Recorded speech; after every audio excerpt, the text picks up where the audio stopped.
This is Reese. Reese started the Las Vegas Open. Las Vegas Open, number 11. Believe it, like back in the day, I remember when we started Las Vegas Open, we were driving to a tournament. It was me, Frankie, some of the other guys, and I was like, hey guys, would it be really cool if we had a tournament in Las Vegas? And they were like, you're an idiot. And I was like, yeah, probably. But then we looked up all the numbers and we were like, oh yeah, I'm definitely an idiot. This is the stupidest thing I've ever thought of in my life. However, we proceeded and here we are. Thank you.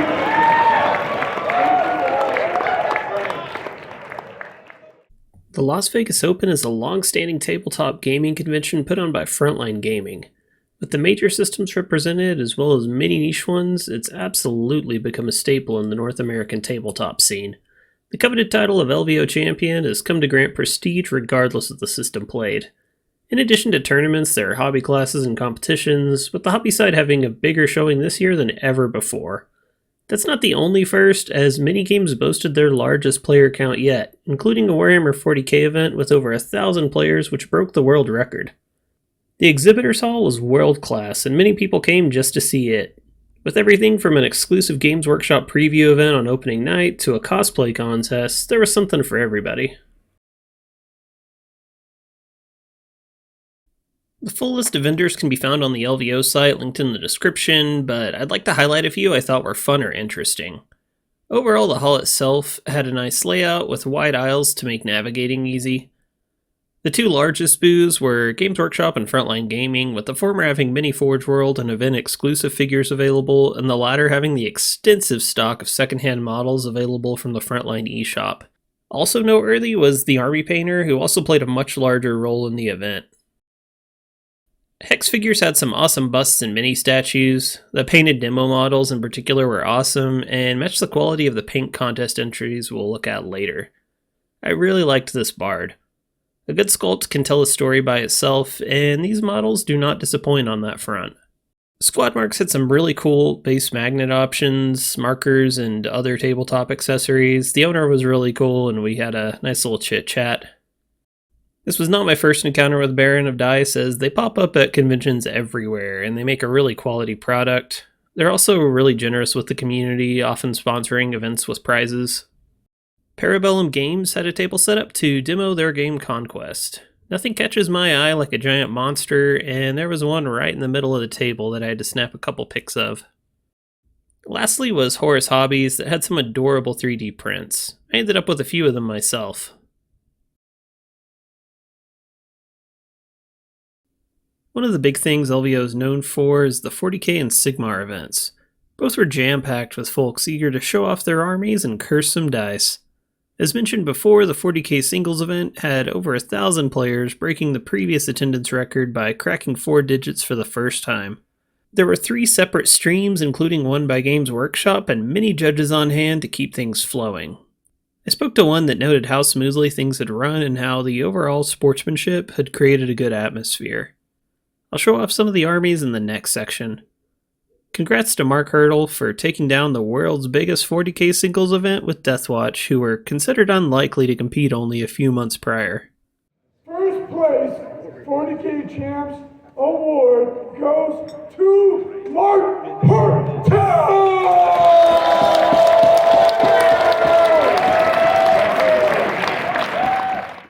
There were many systems outside of the big two, from Underworlds, Judgment, Marvel, a couple flavors of Star Wars, to LVO's Blood Bowl event, Sin City Bowl.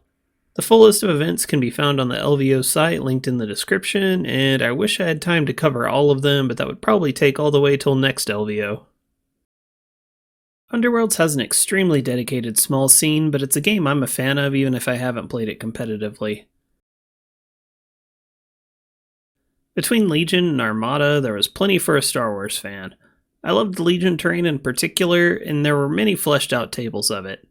I noticed a number of ATST models, and even asked a player about it. They created a great contrast visually with the smaller units. Apparently they were good for what the packet said.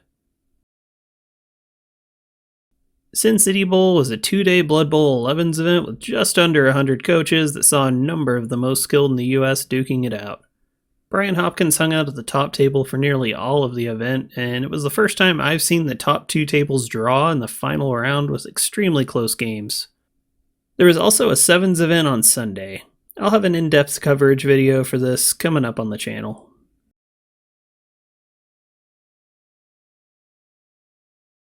The folks interested in the artistic side of the hobby were not disappointed with all the options to participate. Many classes were offered by skilled painters over a wide range of topics and techniques at kitted out paint stations. Verco's Vault and the Army Painter Challenge provided paint contests with so many amazing entries, and there was even a $1,000 cash prize on the line.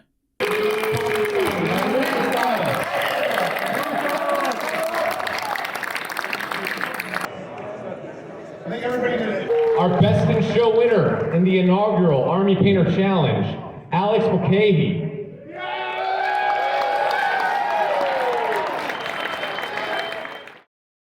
I picked some of my favorite painted minis and armies for you to see here.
You walk into a tabletop gaming convention expecting to see beautifully hobbied minis, but it can still manage to surprise you every time.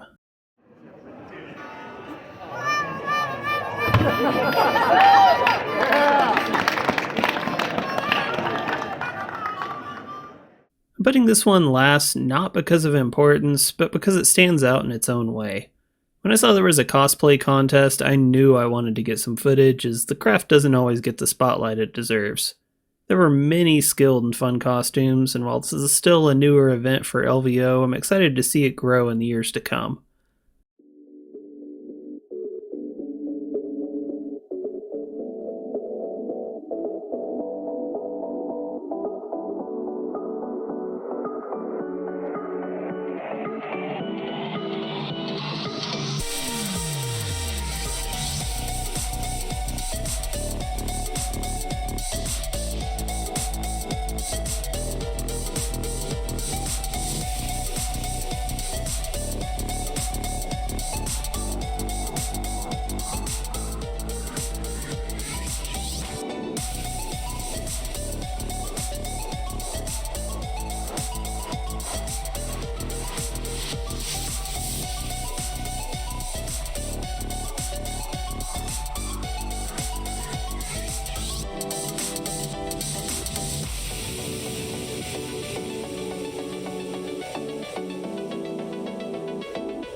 Leah Rose did an excellent job hosting, and everyone was having a great time. Recruited by the Tau Army. Okay, but I'm having issues with fucking Shindy because I told Shindy, get in the riptide. LVO 2025 was a great experience. I'm extremely grateful for being able to cover it this year, and shout out to all the staff behind the scenes making things work so we have a show to go to. I love you guys. I'll see you at the next one.